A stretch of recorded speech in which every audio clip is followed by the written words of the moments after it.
नमस्कार, मिशन सच नेटवर्क में आपका स्वागत है। मैं हूं आपके साथ विकास जायसवाल। खबरों की शुरुआत करते हैं अलवर की प्रमुख खबरों से। मुंडावर क्षेत्र 3 किरोड़ी गांव में एक पागल श्वान ने 3 साल की बालिका पर हमला बोल दिया। श्वान ने बालिका के चेहरे को बिल्कुल नोच खाया। गंभीर हालत में बालिका को परिजन हरसोली अस्पताल लेकर पहुंचे, जहां से बालिका को राजीव गांधी सामान्य अस्पताल अलवर के लिए रेफर कर दिया। बालिका के भाई ने बताया कि बालिका अपने घर से दुकान पर टॉफी लेने गई थी कि वापस आते समय रास्ते में पागल श्वान ने बालिका पर हमला कर दिया। श्वान ने बालिका के गाल को इतना नोच डाला कि गाल आर पार हो गया। श्वान के हमले से बालिका को बचाने के लिए स्थानीय लोग दौड़े और पागल श्वान को वहां से भगाया। परिजनों का कहना है कि गांव में काफी दिनों से पागल श्वान घूम रहा है, जिसने कई लोगों पर हमला कर उन्हें जख्मी किया, लेकिन प्रशासन है कि इस पर कोई ध्यान नहीं दे रहा। भैया कुछ नहीं है ना, दुकान पे गई थी सामान लेने की, तो चीज पैसे दी थी मम्मी ने, तो ना एक गांव का कुत्ता था पागल सा, तो उसने इसको यहाँ से काट लिया। तो पहले हम लेके गए इसको हरसोली से हमको यहाँ पे रहते फिर अब यहाँ लेके आ गया। आपके साथ ही दुकान पे नहीं, बच्ची अकेली गई थी। मतलब पूरा गाँव है हमारा, तो गाँव में ऐसा दुकानें हैं 4-5, तो वहीं पे गई थी। यहाँ गाल पे खाया, पूरी गाल खा गया। अलवर शहर के अरावली विहार थाना पुलिस ने रूबास जगन्नाथ मेले के दौरान हुड़दंग मचाने और मेले में स्टंट करने वाले 8 युवकों को गिरफ्तार किया। थाना अधिकारी गुरदत्त सैनी ने बताया कि रूबास के रूप हरि मंदिर जगन्नाथ जी का मेला चल रहा है। इस दौरान मेले में कुछ युवकों ने हुड़दंग मचाया, शोर शराबा किया, आने जाने वाले लोगों से टोका टाकी की और मेले का माहौल खराब करने का प्रयास किया, जिस पर पुलिस ने कार्रवाई करते हुए 8 युवकों को गिरफ्तार किया। अभी जगन्नाथ महाराज का जो मेला चल रहा है अरावली विहार थाना के रूबास क्षेत्र में, इसी में पुलिस जाब्ता लगाया हुआ है। इसी मेले के दौरान कल जो लड़के मेले में स्टंटबाजी कर रहे थे, आते जाते लोगों को परेशान कर रहे थे, आपस में झगड़ा कर रहे थे, उन सब लोगों को शांति भंग के आरोप में गिरफ्तार किया। मेले में भगवान जगन्नाथ के दर्शन करने आए बुजुर्ग व्यापारी की नाबालिग ने जेब काट ली और जेब में रखे करीब 50,000 रुपए निकाल लिए। हालांकि जेब कटने की करतूत सीसीटीवी कैमरे में कैद हो गई। बुजुर्ग व्यापारी अशोक मोदी ने बताया कि वह रूबास मंदिर मेले में भगवान जगन्नाथ के दर्शन करने आया कि इस दौरान उन्होंने भगवान को 500 रुपए की भेंट चढ़ाई। जिसके बाद वो पंडित को दक्षिणा देने गए तो उनकी जेब में रखी एक 50,000 रुपए की गड्डी चोरी हो गई। सूचना पर मेला कमेटी को दी, जिसके बाद सीसीटीवी में देखा तो वहां एक नाबालिग बच्चा उनकी जेब तराश कर पैसे निकालता हुआ दिखाई दिया और जाते वक्त नाबालिग ने पैसों की गड्डी अपनी जेब में रखी और वहां से रफू चक्कर हो गया। व्यापारी ने पुलिस में शिकायत की, जिसके बाद पुलिस ने नाबालिग की तलाश शुरू की। दर्शन करने मंदिर जी के पुजारी के पास आया था, तो उनको मैंने पैसे 500 रुपए का प्रसाद चढ़ाया और प्रसाद चढ़ा के मैं दूसरा डोरे बंधवाने गया, उनको दक्षिणा के पैसे देने के चक्कर में गया था। देखे तो मेरी गड्डी एक गायब थी जेब में, तो वो रुपए फिर हमने तलाश किया। फिर हम सीसीटीवी कैमरे वाले के पास गए, उन्होंने बेचारों ने बहुत मशक्कत की। फिर वो मेरी फोटो आई, फिर निकालते हुए लड़के की फोटो देखी और वो फोटो आज भी सीसीटीवी कैमरे में कैद है। कितना अमाउंट है? लगभग 40 से 50,000 के बीच में। अलवर के अरावली विहार थाने में युवकों को बाइक से स्टंट कर रील बनाना महंगा पड़ गया। 2 युवकों ने बाइक से रील बनाकर अपने सोशल मीडिया अकाउंट पर अपलोड कर दी। चंद मिनटों में ही रील शहर में वायरल हो गई। किसी ने इसे पुलिस की किरकिरी होना बताया तो किसी ने युवकों की रील की तारीफ की। मामला पुलिस के संज्ञान में आते ही पुलिस ने स्टंट कर रहे व रील बनाने वाले युवकों के खिलाफ कड़ी कार्रवाई करने की बात कही। दरअसल दोनों युवक थाने में अपनी जब्त बाइक को छुड़वाने आए। इसके बाद दोनों ने थाने से बाहर निकलते वक्त स्टंट कर रील बनाई और फेमस होने के लिए अपने सोशल मीडिया अकाउंट पर वो रील अपलोड कर दी।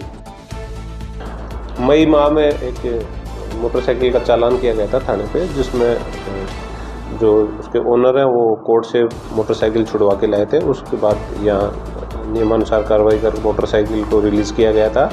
मोटरसाइकिल को थाना कैंपस से बाहर ले जाने के बाद जो कैंपस का रोड है उस पर बच्चों ने जो उसको लेके गए थे, जो भी लड़के थे, उन्होंने मोटरसाइकिल को आगे से उठा के स्टंट करते हुए और रील बना के अभी सोशल मीडिया में जारी करी है। अब ये स्टंट इस तरह के स्टंट और इस तरह की रील का जो ट्रेंड है, ये जो बच्चों में जा रहा है, ये किस लेवल पे उनको ले जाएगा ये तो उन बच्चों को भी पता है, समाज को भी पता है, पर ये गलत है और इससे पुलिस थाने का और कानून की गरिमा के खिलाफ है। इनके जो भी है इनको हम दोबारा से पकड़ेंगे और इनके खिलाफ नियमानुसार कानूनी कार्रवाई करेंगे।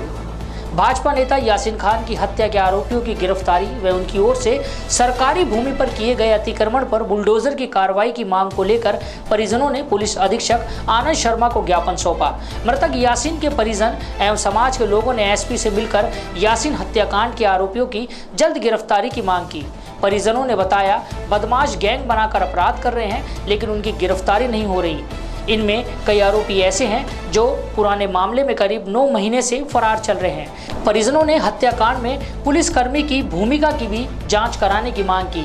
उधर एसपी ने बताया कि यासीन हत्याकांड में 14-15 आरोपियों को चिन्हित कर 2 आरोपियों को गिरफ्तार किया जा चुका है। मामले में पुलिसकर्मी की भूमिका की जांच भी की जा रही है। आरोपी की ओर से अतिक्रमण की शिकायत करने पर राजस्व विभाग से जाँच कराई जाएगी। आश्वासन दिया है कि सारे मुलजिम पकड़े जाएंगे, सबको गिरफ्तार करा जाएगा। जो भी इसमें जिसकी भी चाहे लोकेशन की ना हो, जिसकी भी लोकेशन है, जिसने भी बात की है मोबाइलों से, तो सबको पकड़ा जाएगा। आपको क्या लगता है किसकी लोकेशन है, क्या है? इसमें एक प्रभास नाम का पुलिस वाला है, हमें लगता है कि उसकी भी लोकेशन है, उसी ने लोकेशन दी थी और ये कहते हैं कि उसमें जीपीएस लगा हुआ है। तो हमको पता है कि उसमें गाड़ी में जीपीएस लग नहीं सकता क्योंकि बिगड़ सिम पे जीपीएस लगाया नहीं जाता और कंपनी में वो जीपीएस लगाया जाता है। और वो कह रहे हैं कि भाई वो जीपीएस पीट के हम और जीपीएस को हटा के ले गए। और ये जो अकरम, वसीम, दिलावर का लड़का वसीम और समीम, इरफान, ये करीब 8-9 महीना पहले इसके 326 और 307 का मुकदमा भी लगा हुआ है। ऑलरेडी ये कोतवाली में इसका मुकदमा दर्ज है। तो 9 महीने से ये फरार चल रहे हैं। तो पुलिस ने अभी तक कोई उस पर भी कार्रवाई नहीं की। और इसमें भी एक मुलजिम सिर्फ वो भी सिलेंडर हुआ है खुद। पुलिस ने अभी तक कोई मुलजिम को नहीं पकड़ा गया। और ये जो गोठड़ा का साजिद नाम है, इसका गिरोह चल रहा है। और एक महाराज, अशोक, ये सब के सब प्लान बनाते हैं और कभी किसी का पैर तोड़ जाते हैं, कभी किसी का हाथ पैर तोड़ जाते हैं, कभी कहीं कट्टा चला देते हैं, गोलियाँ चला देते हैं। तो इनके मकान पर बुलडोजर चलना चाहिए। और जो ये अक्खा है, इसने वैशाली नगर में जैसपुर मिल के बगल में सरकारी भूमि पे कब्जा किया हुआ है और वो गुजरों को बेच रखी है। उसमें से आधा प्लॉट 300 वर्ग गज का प्लॉट है, जिसमें से 150 वर्ग गज का प्लॉट इसने बेचा हुआ है उसमें से। तो इन पर सब पे कार्रवाई की जाए। ऐसा मीडिया में रिपोर्ट्स हैं कि इस घटना, पहले तो ये रिपोर्ट थी कि इस घटना में जो विक्टिम है उसकी लोकेशन एक पुलिस वाले ने दी, परंतु अभी तक के तफ्तीश से ऐसी कोई बात नहीं आई है कि किसी पुलिस वाले ने लोकेशन निकाल के दी हो। अब तक की तफ्तीश से ये बात आई है कि उन्होंने, जो विक्टिम है उसकी कार में एक मैग्नेट जीपीएस लगाया था जिसके माध्यम से उन्होंने उसे ट्रैक किया, पहली बात। दूसरी बात, वन ऑफ द आरोपी जो है साजिद, उसके साथ एक पुलिसकर्मी की फ़ोटो और कुछ रील्स वगैरह वायरल हुई है। तो इसमें यह है कि दोनों एक ही गांव के रहने वाले हैं। तो ये बात सही है कि इसको वेरीफाई करना पड़ेगा कि उन दोनों के बीच क्या रिलेशन है, क्योंकि वो जो पुलिसकर्मी है वो जयपुर में पोस्टेड है, वो कितना यहाँ रहा, क्या उनके बीच में रिलेशन है और क्या इस क्राइम में या साजिद ने जो कोई दूसरा क्राइम किया उसमें उसकी कनाइवेंस या उसका कोई समर्थन है। तो इस तथ्य पे हम पूरा गहनता से अनुसंधान करेंगे और अगर किसी का रोल आता है तो उस पर विभागीय और क्रिमिनल जो भी एक्शन बनता है वो कार्रवाई अमल में लाई जाएगी। शहर के समीपवर्ती ठेगड़ा गांव के ग्रामीणों ने प्रशासन से मिलकर बिजली, पानी एवं सड़क मरम्मत की मांग की। भारतीय किसान यूनियन के प्रदेश सचिव फखरुद्दीन ने बताया कि गांव में रात को बिजली की अघोषित कटौती से ट्यूबवेल में पानी नहीं होने से परेशानी हो रही है। गांव की सड़क पर खड्डे बने हैं, इस कारण लोगों को आवाजाही में परेशानियों का सामना करना पड़ रहा है। उन्होंने बताया कि ठेगड़ा व आसपास के गाँव में कुछ घंटों के लिए बिजली आती है। उन्होंने प्रशासन से ठेगड़ा एवं आसपास के गाँव में बिजली एवं पानी की समस्या के निराकरण की मांग की। भारतीय किसान यूनियन के प्रदेश सचिव एडवोकेट फखरुद्दीन, ठेकड़ा जो गांव है विजय मंदिर के पास, एक तो विजय मंदिर से लेकर ठेकड़ा उल्हाड़ी तक जो मेन रास्ता है, लगभग हजारों साधन वहां पर रोजाना निकलते हैं। गड्ढे हुए पड़े हैं, स्कूली बस जाती है, बच्चे जाते हैं, वहां पर बहुत ज़्यादा समस्या। एक हमारी मांग सड़क की है। दूसरी हमारी मांग ये है कि गाँव के अंदर जो कुछ पहले से बोरिंग लगे हुए थे, सारे लोग सूख गए हैं, गाँव में पानी की बहुत ज़्यादा परेशानी है। इसको लेकर भी हम कलेक्टर साहब से निवेदन करेंगे कि एक सार्वजनिक, 2 कम से कम सार्वजनिक बोरिंग, बड़े बड़े बोरिंग वहाँ लगाए जाएं। तीसरी मांग हमारी है कि आप जाके देख लीजिए, चाहे अधिकारी हो चाहे शहर में देख लो, 10 मिनट या 15 मिनट के लिए लाइट जाती है। मैं कल वहाँ गांव गया, गांव वालों की मैंने पीड़ा को सुना लगभग 24 घंटे में 1 या 2 घंटे लाइट आती है। मच्छर परेशान करते हैं, बच्चे सो नहीं पाते, मजदूर बेचारे सारे दिन मजदूरी करते हैं, जो रात को आराम से सोएं वो सो नहीं पाते हैं। तो हमारी ये 3-4 मांग हैं, इन पर हम आज कलेक्टर साहब से ये बात रखेंगे और हम इन बातों को लेकर लिखित में दे रहे हैं। अगर हमारी ये समस्या हल नहीं हुई तो हम ग्रामीण वासी फिर दोबारा एक मीटिंग करेंगे, एक मशवरा करेंगे, फिर हम हो सकता है MCM तक इस मामले को लेकर जाएंगे। तो हम लाइट के लिए बहुत ज़्यादा पीड़ित हैं।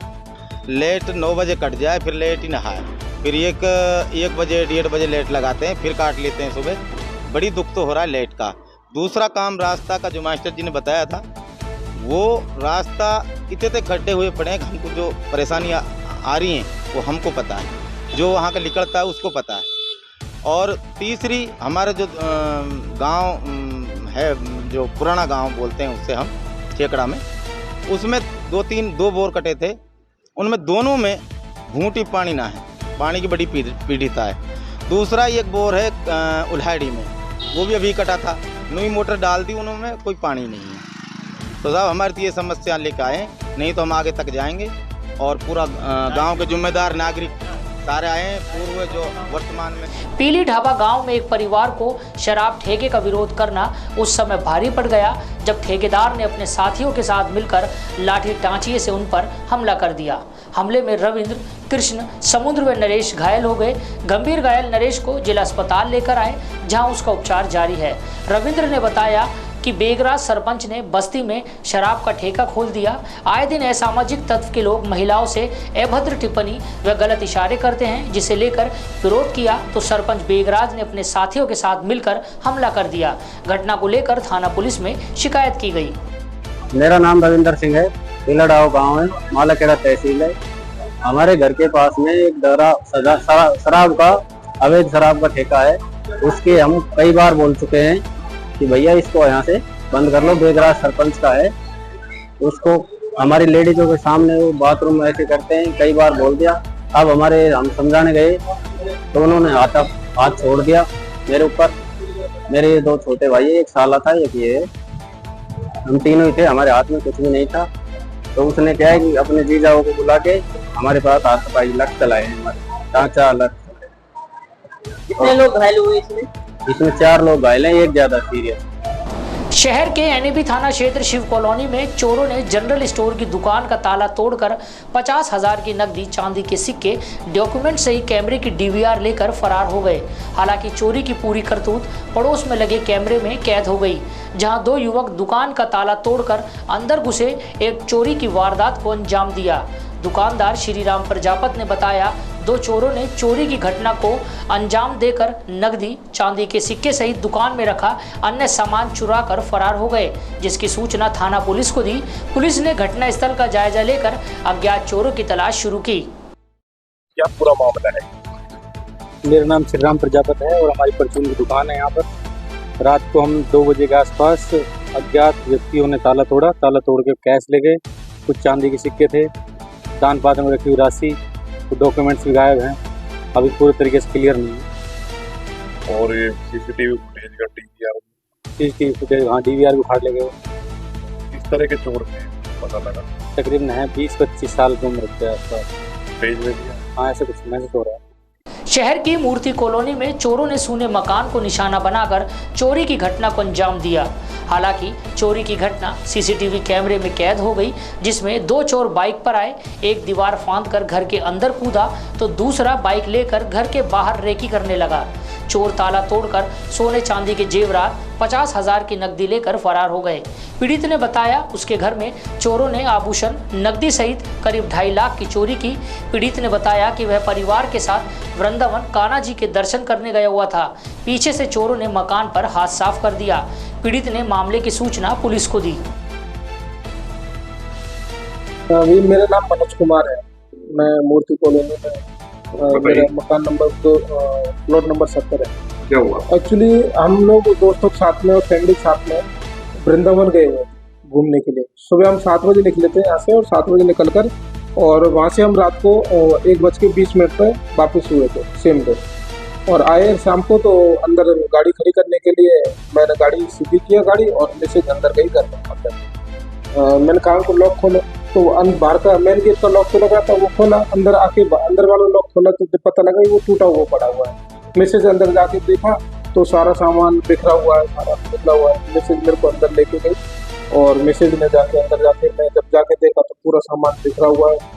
और उस टाइम देखा कि सामान वगैरह इतना ज़्यादा कि ढूंढने लगे, तो पुलिस को भी कंप्लेंट की थी, पुलिस भी आई थी और उनको बताया कि सामान में जेवरात थे, मतलब सोने चांदी की अंगूठी थी और बाली थी, 2 जोड़ी बाली थी और ऐसा करके कानों की बच्चे की बाली थी और काफ़ी सामान था, अलग अलग तो 2.5-3 लाख रुपए समथिंग सामान था, लैपटॉप वगैरह था और गाड़ी थी और नकदी 40 से 50 हज़ार रुपये नकदी थी।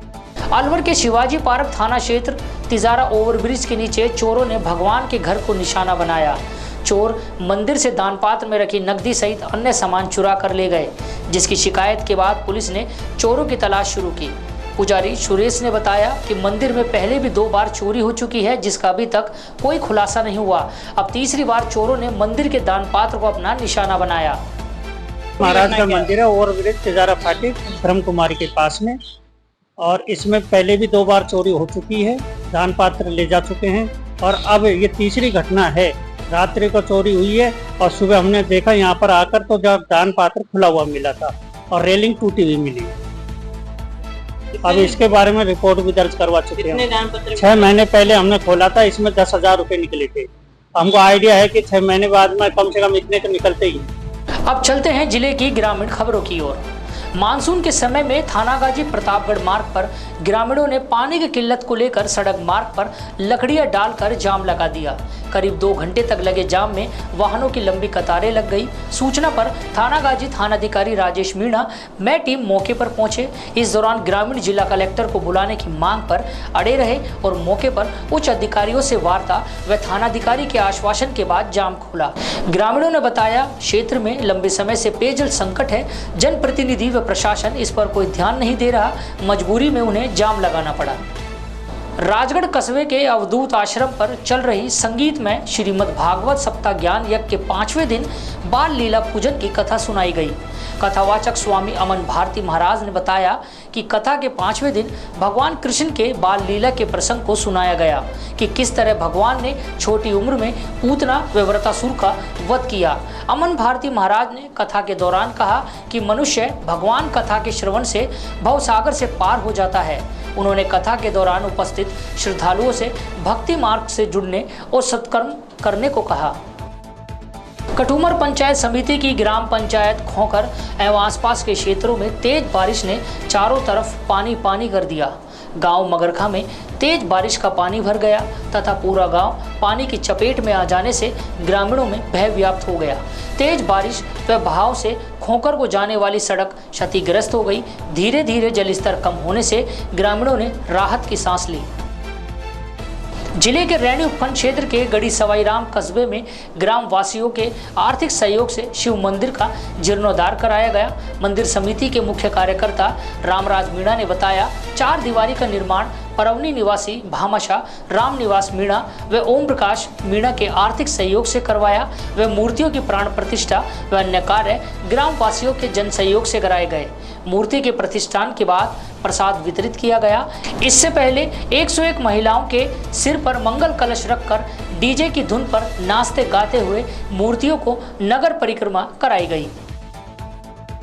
खेड़ली क्षेत्र के ग्राम समोची में वित्तीय एवं डिजिटल साक्षरता शिविर आयोजित किया।